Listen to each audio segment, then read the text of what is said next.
10 বছর নয় বরং 5 বছরে নাগরিকত্ব পাবার পথ খুলছে ইতালিতে। দেশটিতে টানা 10 বছর বৈধভাবে বসবাস করার পর নাগরিকত্ব পাবার প্রক্রিয়ায় পরিবর্তন এনে এই সময়সীমা 5 বছর করার দাবি জানিয়ে আসছিল দেশটিতে বসবাসরত অভিবাসীরা। এর ধারাবাহিকতায় এবার এক গণভোট আয়োজনের পক্ষে রায় দিয়েছে ইউরোপের উন্নত এ দেশটির সর্বোচ্চ আদালত। চলতি বছরের এপ্রিল থেকে জুনের মধ্যে হবে এই গণভোট। তবে এখন পর্যন্ত এ নিয়মের বিষয়ে চূড়ান্ত কোনো সিদ্ধান্ত হয়নি। এ বিষয়ে দেশটির অভিবাসন আইনজীবী সারা অকিপিন্তি বলেন, গণভোটে যদি দেশটির জনগণ পরিবর্তনের পক্ষে রায় দেন তাহলে এ আইন সংশোধিত হবার প্রবল সম্ভাবনা থাকবে।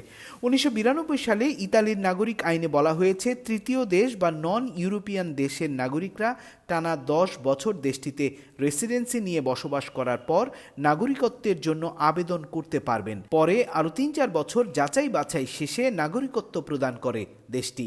তবে এই নিয়মের বিরোধিতা করে 10 বছরের পরিবর্তে 5 বছরে নামিয়ে আনার জন্য বেশ কয়েক বছর ধরে আন্দোলন চালিয়ে আসছিলেন দেশটিতে বসবাসরত অভিবাসীরা। প্রবাসী বাঙালিরা বলছেন, একটি দেশের নাগরিকত্ব আইন পরিবর্তন করা বেশ কঠিন। তবে ইতালি যদি সময় সংশোধন করে তা 5 বছরে নামিয়ে আনে তাহলে তা হবে প্রবাসী বাংলাদেশিদের জন্য এক বিরাট সুযোগ।